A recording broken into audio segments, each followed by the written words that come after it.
Maybach music. Can anybody out there hear me? Hear me? 'Cause I just wanna say. Ako shaka mu mani. Ngiye mu iminsi ndikwana na mukobwa mfite dukundana mani. Ingose. Ahubwo se hari waba ufite mani. Yabawe cece kibazo cyawe. Uzi cyamagaze mu iminsi. Imana izikuremo. Imana yafashe ikarema. Mukobwa itamye. Yo. Gusa ni cyana mani. Yamurabye ariko agatana. Asanga muhura bikajya buranga mani nta kintu muvugana. Nta makuru ufite. Turaje rebo kasi. Nawe ndambona ariko guhinki mirebera.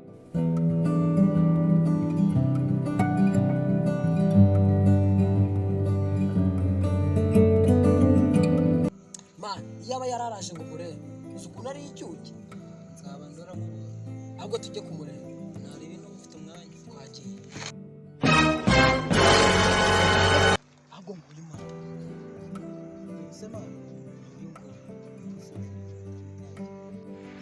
sheri yambi n'ukuntu ari mukumbuye ariko nkiyinjije sheri wawe ni none sheri urabinkoze n'ukuntu ngukunda Jesus gakunda amasi ubona nakundana nawe wamukinga mukobwa arankunda izi ni buraga ari gutera ahubwo kamusubiza nyine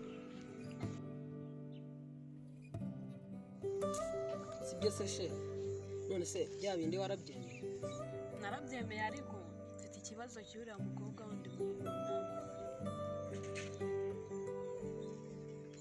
uramwihorera mama ntabwo mukunda ari ukumuta twaranashwaye kera mu kutamuzi kandi mbikubonamo byarese wari wambona mva iyo umurebye mbona umukurikiza amaso wumva udashaka ko yamuvana ni wowe nakunze mwana nawe uranokora ntabwo mbeshya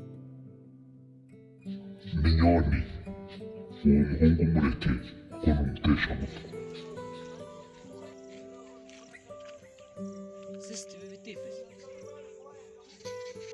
mani ibi birezi ni ibiteshamutu gusa uri kubona bifite gahunda nihakana nakunda na Yesu umwana w'Imana baramwihakana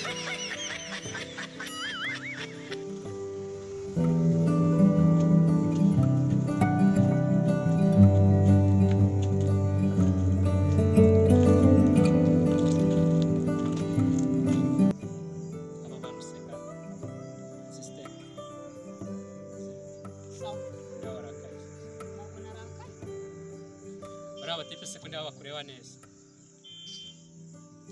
nase we ntabwo bari kukureba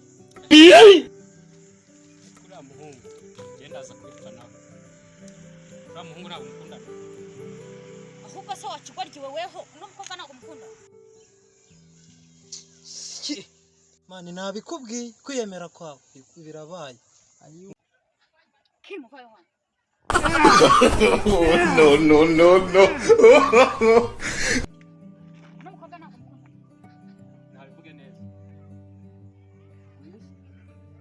kutavuga What?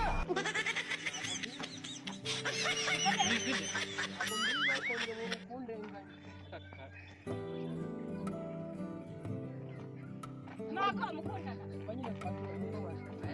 neza sha